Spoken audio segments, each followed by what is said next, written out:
Good morning. Good morning. All right. So morning muses with Misty on the way to work. All right.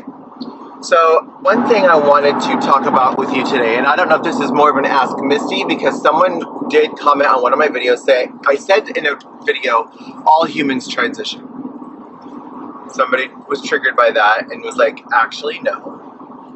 So I want to respond with an Ask Misty to that. And I want to have a courageous conversation about pronouns and name usage. Okay. So when I said all humans transition, literally all humans transition. I'm not saying every single human is a trans person, but I am saying we all transition to different phases of our life. For example, in my life, I have transitioned from an elementary school student to a middle school student to a high school student to a college student to a master's level student, and I got accepted to a PhD program, and therefore I'm technically a PhD candidate. Not a PhD, but a PhD candidate. I only have 4 sisters, but all 4 sisters got married, and they transitioned from single to wife to married, and their names changed. All 4 of their last names changed. Everyone in my family calls them their new name. I remember when I went to Oral Roberts University, I was a vocal performance major for a while, and there was a teacher named Mrs. Carver, and during my stay there in the music program, she became Dr. Carver.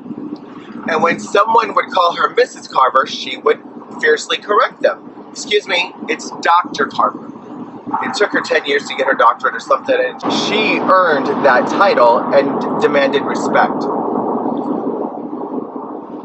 And it comes down to the word respect for me. My brother Robert changed his name several times. In high school he was Bobby, then he became Rob, then he became Robert. Out of the family, I'm one of the only ones that changed what I call him every time he changes his name. I change. Some people in the family call him Bobby behind his back, and I don't know what they call him to his face because we're all spread out through the United States. And Robert doesn't even live in Alaska, so I don't know who he sees in the family. When you respect a person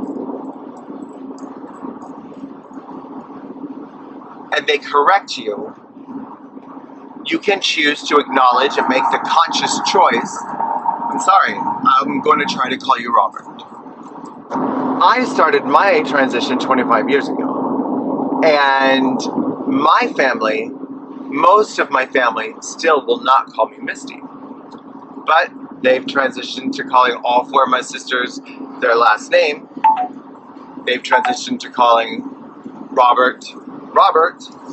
And in the Bible, people also change their name because of a transition. For example, some very famous ones, Paul, Peter, Abraham, Sarah. They all change their names because they transition to a person of faith. And oh gosh. And when they changed to being Christians, their names completely changed. But also, Daniel, Shadrach, Meshach, and Abednego, they were forced to change their names from their Hebrew name to cultural names because they were forced to assimilate into society. That's not something they chose to do, but it was chosen for them. Changing of your names has been something that's happened for centuries. Since I have evolved, I am a new person.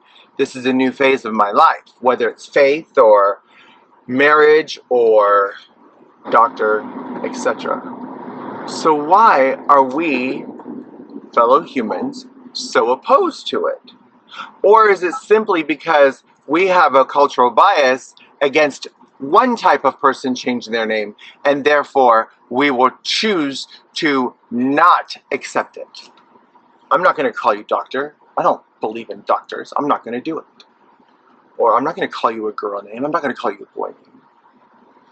It is also an intentional choice to misgender someone.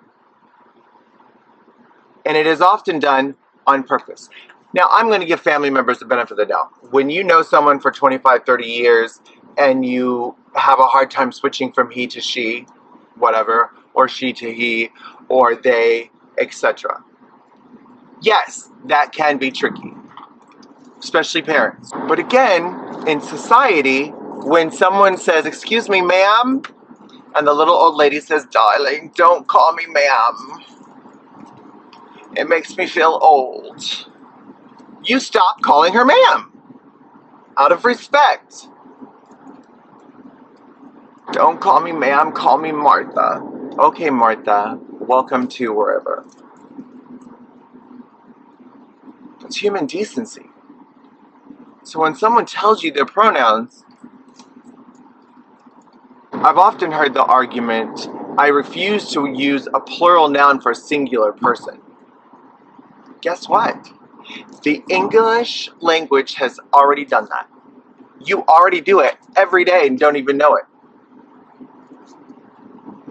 Not only do you do it every day, it was officially singular, they, them, their, became word of the year in 2019 by Webster's Dictionary.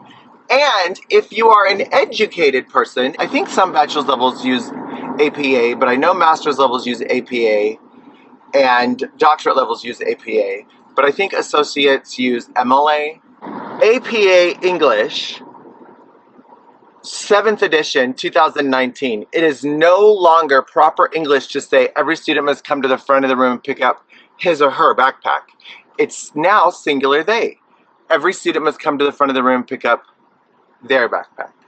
And another example of how we, everyday people, use singular they, them, their. Someone left their gum. I'm going to leave it here for them. They can pick it up after class. I don't know whose gum it is. I mean, obviously it's mine. Someone's on the phone. Tell them, one person, I'm busy. When in doubt, and I don't know your gender, you're they, them, their. Someone got hit by a car. Are they okay? Do they need us to call the police? But when we look at people, that's when our bias comes in. Oh, you're really a man. He, him, his. You're really a lady. She, her, hers. And that's when it gets tricky. So if you want to be respectful and professional, everyone's they, them, their. Someone's here to see you, Misty. Great. Can you have them wait for me in the conference room? Can you tell them I'll be here in just a minute? Great. Can you take them to my office? I'll be right over there. Even if I'm right in front of the person. Because I don't know what they prefer. They haven't told me. So start practicing they, them, their for everyone. And realize your own personal bias when you intentionally misgender or intentionally dead name someone, but graciously acknowledge other people's pronouns and or transitional names in the Bible or whatever. Do you call Paul Saul because that's his original name? I've never heard a Christian call Paul Saul because that was the name they were born with. Really? Okay. I've never heard it. Food for thought for today. Respecting people's names and pronouns. And always listen to someone's tone and intent.